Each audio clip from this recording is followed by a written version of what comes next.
Gruesome Magazine. Hello once again. I'm your host, Doc Rodden, and this is Gruesome Magazine, where easy for me to say, where we review the very latest in theatrical horror movies. Each week, my co-host Christopher G. Moore, Brian W. Smith, and I will take a look at various spooky, scary, and gory genre offerings. And tonight, I think we have the pleasure to review Ti West's latest film, Pearl. Oh boy. Joining me tonight is my co-host, award-winning filmmaker Christopher G. Moore. How you doing, sir? I'm doing great, Doc. Why are you asking me? Are you lying to me? Are you lying to me? I'm doing good. Smile, keep smiling. Oh my gosh. I can't do it like she did it. Oh my god. And as long as we'll get to talking about it. Did you see the vein on her head? And the tears in the face? The tears. Oh, I'm like that. Yeah. I am. She wins the Oscar for me, right? She does. She wins the horror Oscar for sure. All right. Well, double up because she was just as good in X earlier in the year. Of course, this is the prequel for X, which we learned about. When X came out, it ended with a trailer for Pearl, and Ti did it again and ends this with a trailer for Magazine with 3 X's in the middle. So we're going to get another episode of this universe of his. So that's going to be crazy. But what we're going to do tonight is review Pearl, which landed in theaters this week. We're going to give you our first impression. Then we're going to get, and that will be spoiler free, by the way. Then we'll get into a full discussion about the film with what little spoilers are. It's a very straightforward film, but there's a lot to talk about. And then we'll wrap things up with our score 1 to 5 and our favorite scene. And of course, we hope you enjoy not only this review, but many others that we have on the site. And if you did, please hit the subscribe, the like button, share with a friend. Every little click helps. And we're trying to reach 5,000 subscribers on YouTube. So thank you very much. And of course, we'd love to hear your comments down below. And are you looking forward to Magazine now that you've seen Pearl? We know you have, right? All right, let's dive into the card and get things going. As soon as my mouse comes back, here it is. Pearl 2022 from A24, available in theaters beginning September 16th, 2022. Synopsis is a story of how Pearl became a vicious killer seen in X. Directed by Ti West, written by Ti West and Mia Goth. The cast includes David Corenswet, Mia Goth, Emma Jenkins-Purro, Alistair Sewell, and Matthew Sunderland, and Tandi Wright. And hey, look at that. We have Brian W. Smith joining us. How you doing, sir? Good. Thank you. Sorry, my elevators were not working, so I just had to run up my. You had to run up the steps. Oh my! I'm trying so hard to get out of here. We didn't get to introduce him earlier because he wasn't here yet, but now he is here, and we are very grateful. Brian W. Smith, how you doing, sir? I'm good. I'm doing well. All so right. we're on the show. We're in the show, right? By the way, it's award-winning Brian W. Smith. That's right, award-winning screenwriter. Right? Yeah. Had a nice little weekend out in Cary. Visited the lovely city of Cary, a lovely little town, I guess.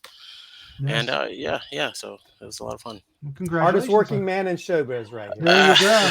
Flies in from New York, goes watch the movie, and then he comes, sits with us dorks. Dorks. All right, well, let's find out what our first impressions of Pearl may be. Christopher, why don't you start us off? We'll give Brian a little bit of a break here. Catch his breath. I love this more than X. Do you? Wow. And I absolutely adore this film.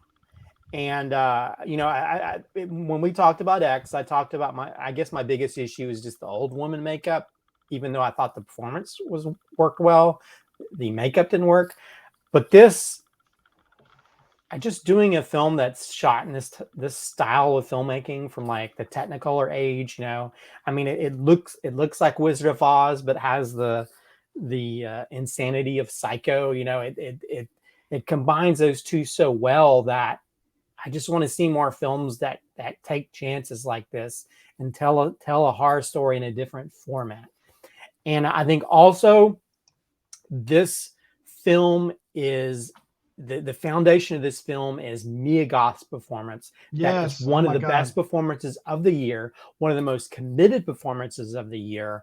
I was just blown away by, you know, because she goes from this sort of, you know, mousy, naive, you know, oh, I'm going to be a star. And the next minute she's like, going crazy and screaming at the top of her lungs. I'm surprised she didn't blow out her larynx. And she's just freaking scary. Martin Scorsese even just said recently that Isn't that crazy? He couldn't sleep after watching this.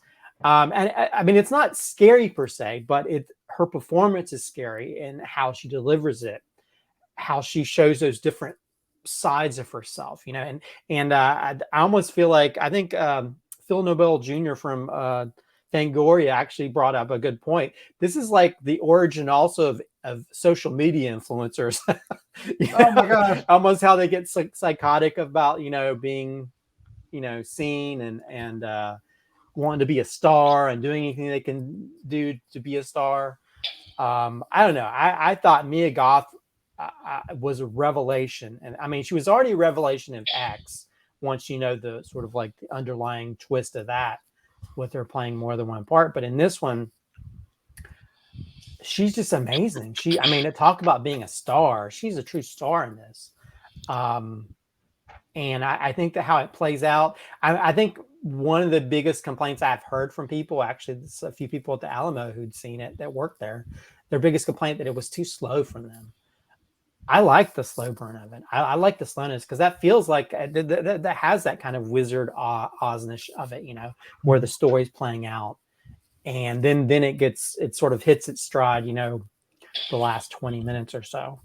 But yeah, I thoroughly enjoyed it. I love the filmmaking of it. The music, this big orchestral score that you don't see in like and even just the different visual flares that you see of those old timers, where you'd see like, you know, the iris closing on certain scenes. Yes. Oh my gosh. Oh my God. I was just eating it. I mean, this is popcorn cinema for me. So I just visually, as a filmmaker, I can't believe that they shot this right after this. I think the film only cost, supposedly before marketing, was only like $1 million or something.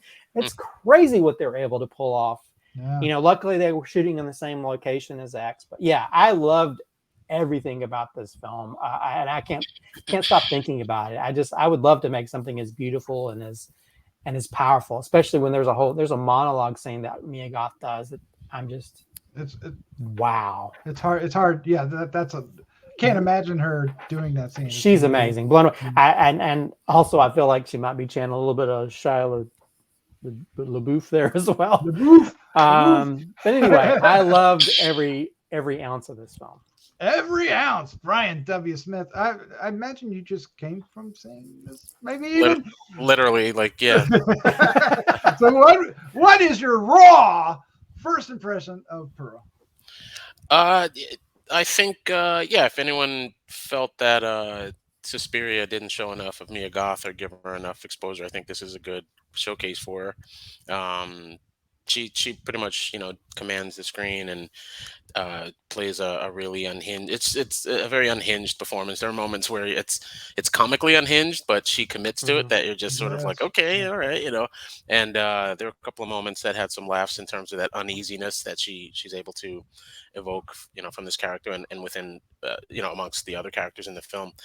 The filmmaking of it was very cool. I'm really curious to dive into, you know, what the production was like, because if it was only $1 million, I mean, it's that and seemingly more on screen. I don't know how they were able to stretch the dollar, but they really put a lot up on screen and give it a really, you know, nice cinematic look. And if anything, my only minor gripe, I get it. The whole film is that it's like essentially, I guess, meant to sort of reflect her mentality and that sort of thing, and that sort of heightened reality in cinematic reality. But my only gripe was the credits.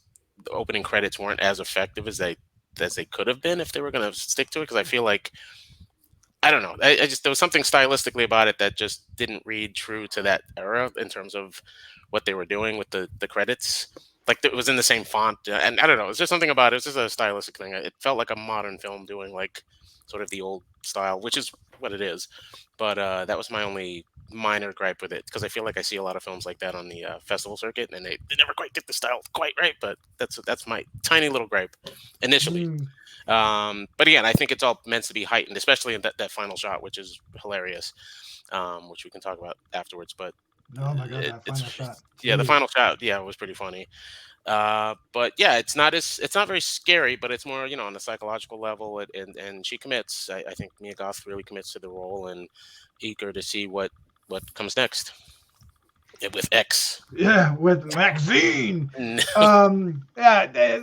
Okay, so while this film isn't necessarily scary, I do want to stress that for those who are patient enough to go through the slow burn, it does deliver the horror. There's gore, there's deaths and killings, and they're fun. You're going to enjoy that, so stick with it. And Ty West, slow burn is his signature. When you guys say, I mean, that's what he does, right? So this is more a truer Ty West film than I think X is, given his background in the previous films. It's also, I think, his best achievement. This is a remarkable film from just the structure, the filmmaking, the acting performance in this. It's remarkably simple, but yet so full and in depth. I was blown away by this film. And I didn't feel like it was slow. It was, to me, it really kind of reminded me and brought me back to seeing those old films that had the washed out watercolory kind of sky, right? Where it doesn't, it's hyper realized and very Hollywood. It definitely, anytime she's in her innocent mode, it definitely feels like that. And then when things get a little more nervous, it gets a little bit, the camera and everything gets very claustrophobic. The lighting will go darker, and things will focus really tight in on her and stuff like that.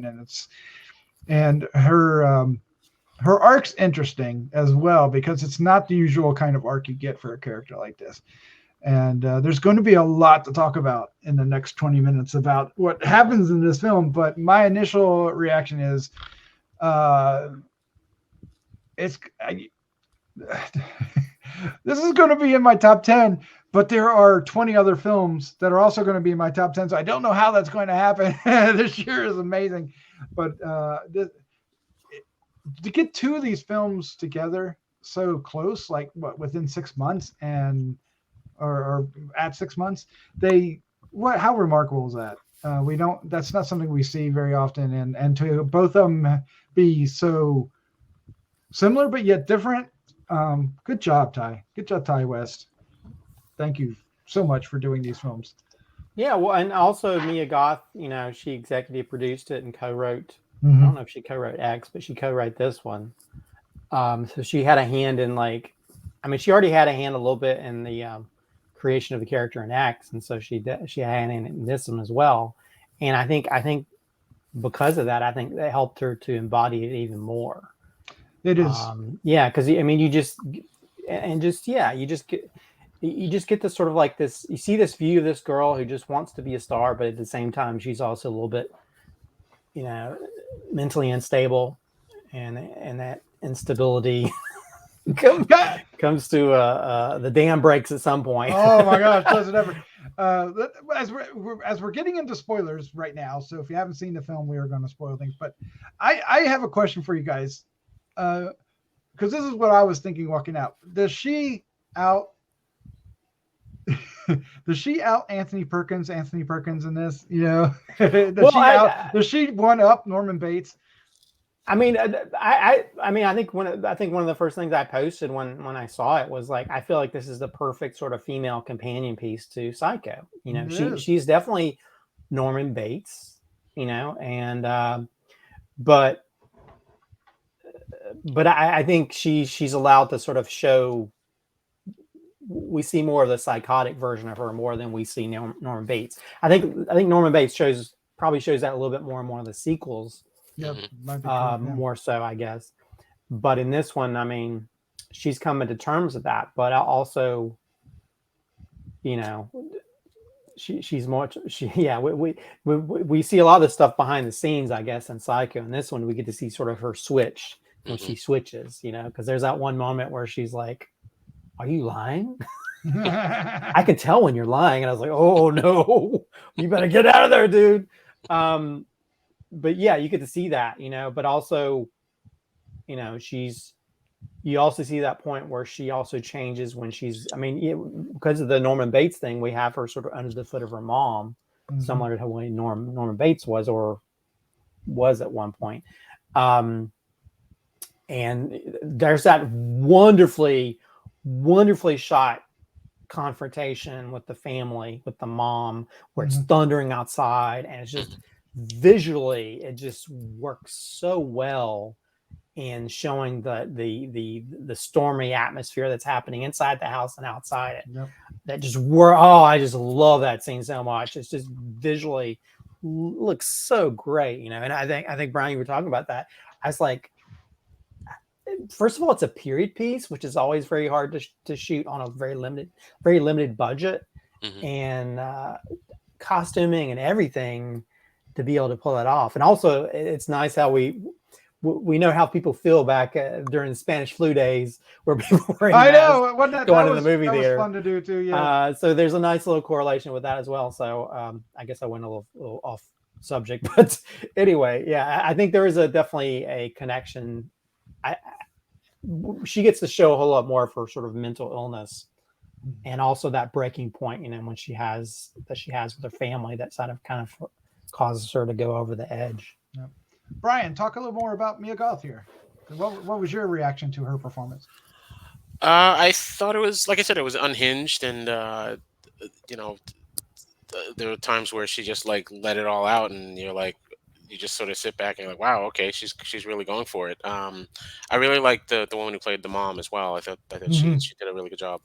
But that confrontation that you were mentioning, Christopher, reminded me of a lot of Carrie, especially with the lightning and thunder outside. Oh, yeah, that's a good call. Yeah, I'm going to the prom. No, you're not. When she said no, you're not, I'm like, I was like, okay, that's a Carrie nod. But yeah, I think the one scene, of course, you know, that we'll probably discuss is her monologue. That maybe ran a little long for me. I don't know. And then there were moments where I was just like wondering, is she reading the script? Like, is it sitting in front of her? But you know, that's just me being Mystery Science Theater or whatever. But no, it's I thought it was ultimately, you know, pretty good. But her performance and everything. So I thought that long speech, that Quint. I just kept picturing the lines on the page. I don't know why. I just actually kept picturing it as it was. Well, how many pages would it be? Yeah. Well, I mean, I feel like it almost felt like she did that one long take, you know, because there's one long moments where sometimes we cut to the person watching her say it, but I was like, oh my God, this is, I was thinking as a director, I was like, oh my God, that's a lot of dialogue. Yeah. That's a lot to memorize and to emote at the same time, you know. I did wonder if the script was like maybe in front of her, if she had like cue cards. I was just kidding in my head, but of course, you know. At least I always look for those little things. Yeah, maybe Mitzi was over there holding it all up, right? Okay, Emma Jenkins-Purro, who played Mitzi in that scene, also did some great acting, because she was like, you could tell that she was scared out of her pants, but yet was holding it together so she wouldn't trigger this crazy woman to killing her. And of course, when she comes out with the axe, it's a little too late and she can't get away. Yeah. Well, it's also a nice little callback to that table scene between Mia Goth and herself from X. So it's a nice little sort of like companion piece to that as well. Interesting. Yes. I liked all the supporting cast as well. I liked David Corenswet as the projectionist. Yes. I thought he was really good, especially when he realizes that, you know, maybe this wasn't such a good idea. And the father and mother, the father who has no dialogue, but just has. But he acts so much through his eyes. Oh my God. Especially toward the end, you know, you know, he's doped up, but at the end he's like, Well, even that part where she takes him out on that dock. Mm-hmm. You can see it's like, oh. I mean, he can't really emote too much, but you're like, oh, you can feel how he feels because it's got to be murder. It's got to be horrible and terror filled to be sort of like not be able to emote or say anything when somebody like puts you in a precarious situation like that. He's stuck in a wheelchair. He can't talk, and half the film he's not even really awake. They got him so doped up on morphine, right? Mm-hmm. But she took a big swig of when she was watching the movie. I thought that was hilarious. Well, I guess medicine back then was basically just pure alcohol. I would assume. Probably. Let's wrap this up with let's talk about the actual final shot. She is married. She's got a husband, Howard. He's at the war. Of course, we kind of figure out that he's got to come back because isn't Howard in X? Isn't that the old man in X, right? Yeah. So we figure out, is that another Howard or is it this Howard? Because it feels very strange how I think it's the same because that's why he's been.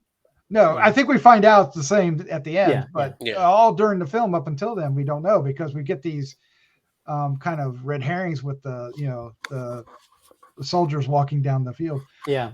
But when he comes home, he finds all the dead bodies and then he looks over and she's got that grin. And we get it feels like 10 minutes, right? 10, 15 minutes of her. And oh my God, she's straining and she starts to cry toward the end. And she has a vein on the right side of her, on the left side of her head that goes like this. Yeah. As she's straining, and I couldn't look away. I was like, oh God, I feel like she had an aneurysm just being able to do that scene because it's like so and the tears that are, that's. It's got to win. And the music goes a little haywire too. Yes. Well, yeah. Well, and also, we talked about the psycho element. That's basically the ending of Psycho. Right? They find out that her dead mother's body, and then him he has that smile. Except if Norman Bates were just smiling for 5 minutes long. Norman Bates never could smile like that.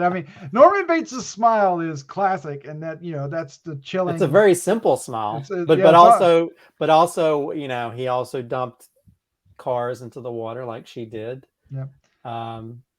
And she's gone through a full emotional arc through that smile too. Because she's all. She's trying to. That's probably why she wouldn't have made a good actress, though, because she's trying to put on the happy face for her man. Yep.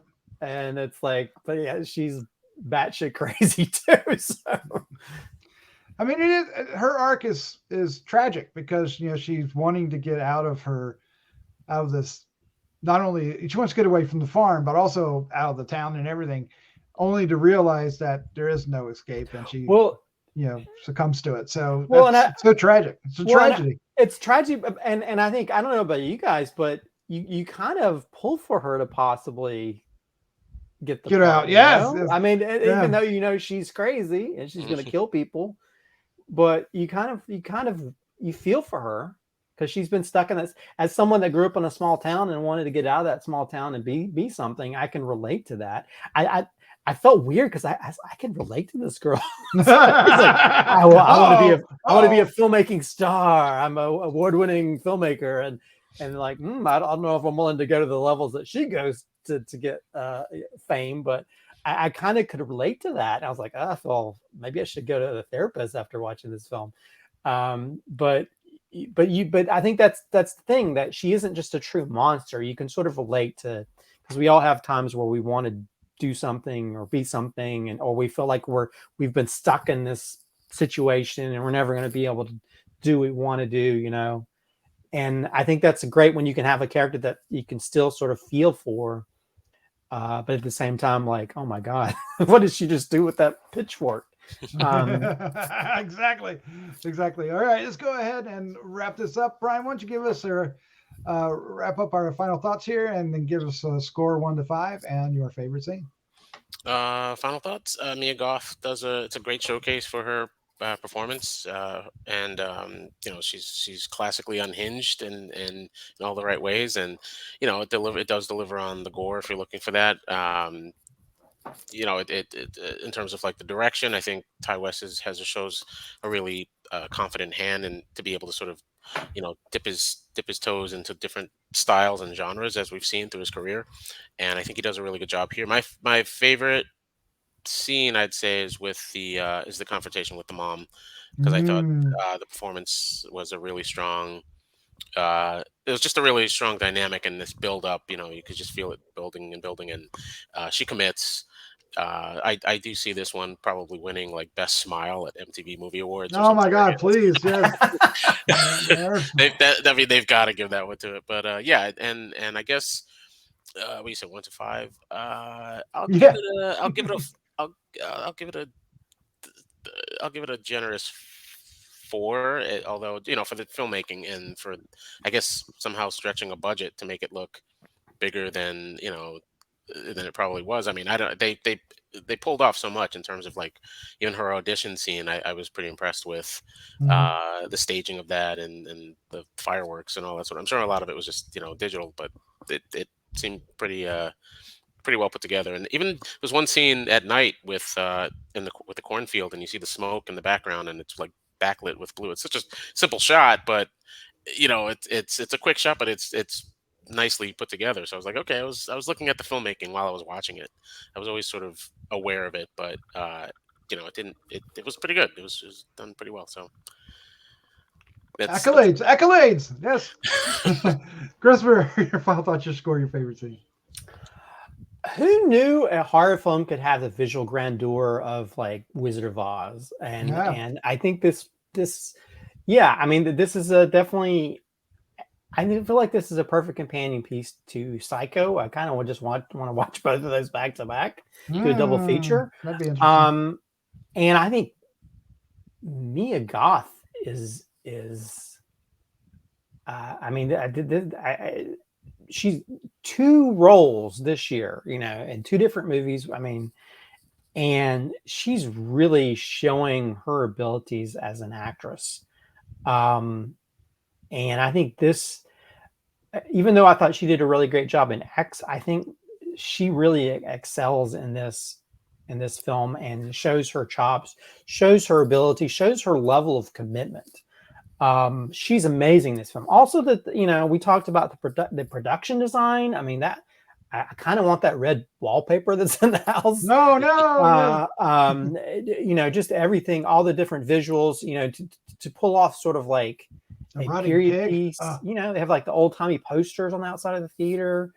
And just the look of different things, and also just the beautiful, just big visuals. Brian talked about like some of the night, like there's a chronicle where she crawls out the house and there's the big moon there, or the scene where she's like in that cornfield and you see all those birds fly out. Mm-hmm. There's like so many really cool visual things that are just beautiful to look at, and it's hard to believe we go from that to like people's limbs getting chopped off later. So there's just well done. Yeah, I mean, everything is just so well done. The practical effects are done really well.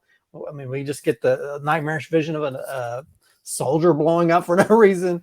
I mean, we get all kinds of really cool sort of visuals, and just just everything I think is turned up to 11, but in a good way. I was thoroughly blown away by this film, by the craftsmanship, and with it being sort of very low budget, this looks better than some of those big budget films that have much more to work with. And to be shot back to back after X, where they had to, they started production on this like a week or so after X. I mean, it blows my mind as a filmmaker, but at the same time, I guess when you're working in the same sort of set with the house and stuff.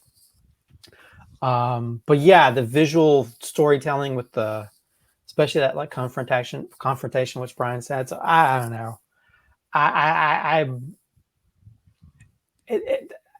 Maybe I'm just like, maybe I have like rose-colored glasses when it comes to movies this year, but I'm just like, like I've said this before so many times, if a film, I can watch a film and it wants me to be a better filmmaker, a better storyteller. I think Ty West, I mean, to go from like the style of X which is very, Texas Chainsaw Massacre-esque, to this, which is very Technicolor. I mean, it makes me really excited to see what he does with Maxine, which, maybe he'll do it like an 80s style slasher or something. I don't know what he's going to do with it, but it makes me very excited about him doing these different period pieces that work really well for telling a really interesting, impactful story. But to also just to have that foundation of Mia Goth and her freaking amazing performance. She deserves all the awards. Because I haven't seen any actor or actress who's committed as much as she has, just for that end credit.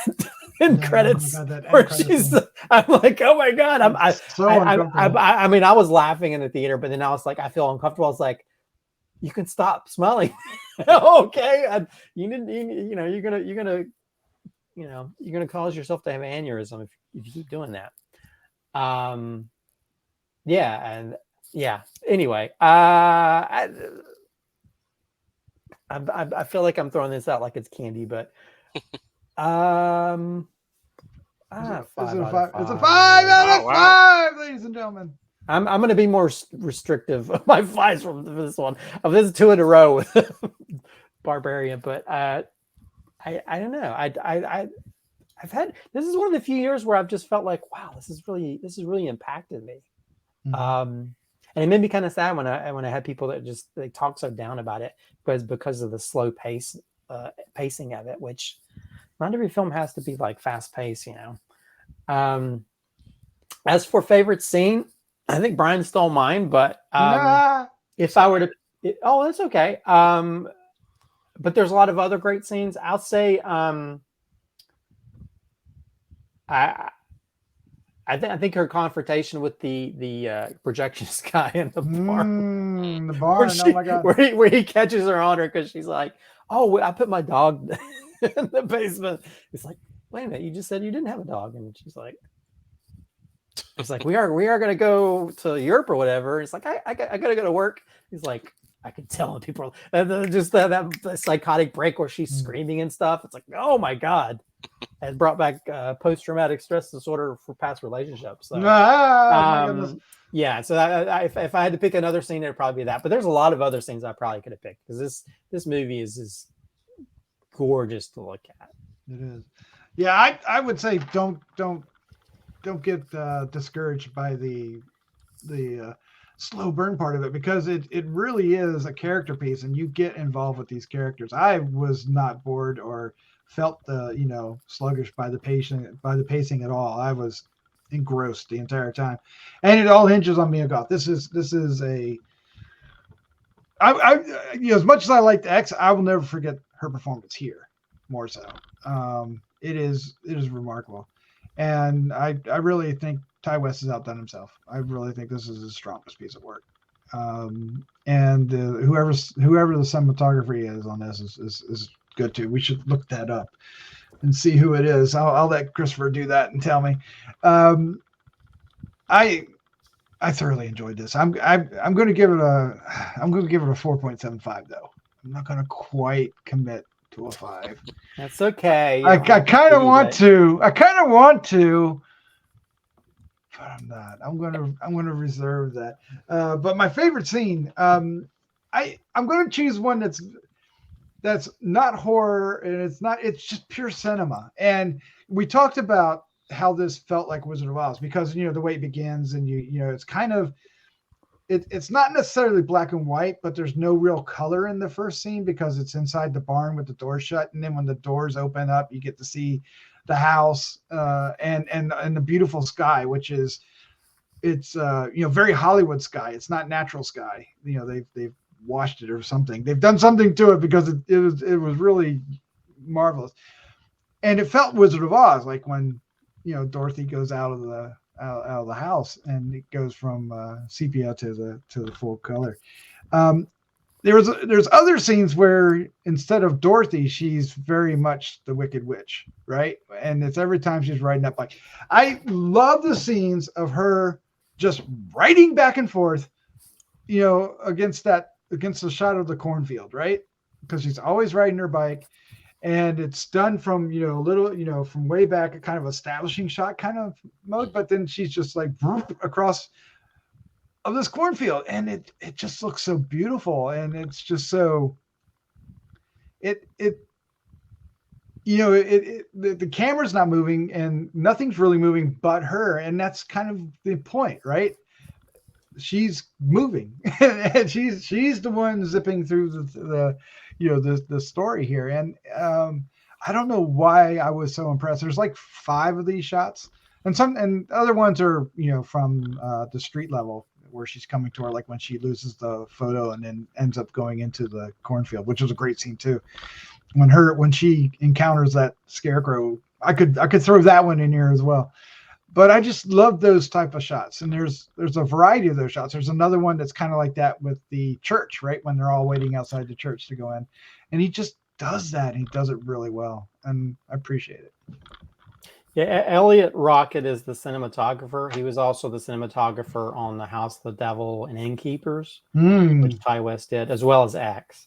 Yep. Also, just major props to the music composers as well, because the music feels like the old-timey music from like Wizard of Oz and that kind of stuff, and that adds so much drama and strength to a lot of the acting and scenes and the visuals as well, because when that sweeping music when the barn doors open and different scenes just just adds so much to those scenes. I guess I paid for a closed caption screening, so I had captions throughout my whole screening. I was like, did you? Oh, yeah, wow. So it's like, enthralling music, ominous music. I just kept seeing the little cues. I was like, all right, Oh, wow, that's amazing. I didn't notice it on my ticket. I don't know if that was supposed to be. I know they have some closed caption, but it was just the time I needed to go see it. So there you go. Well, I'm glad you got to see it. I'm glad you got to join us. Thank you. Yeah. Well, this was a lot of fun. That's our review for Pearl. Check it out and leave us some comments down below. We'd love to hear what you think. I have one more question, Brian. Is this good enough to be in your top 10 for the year? We'll see what else we got. It's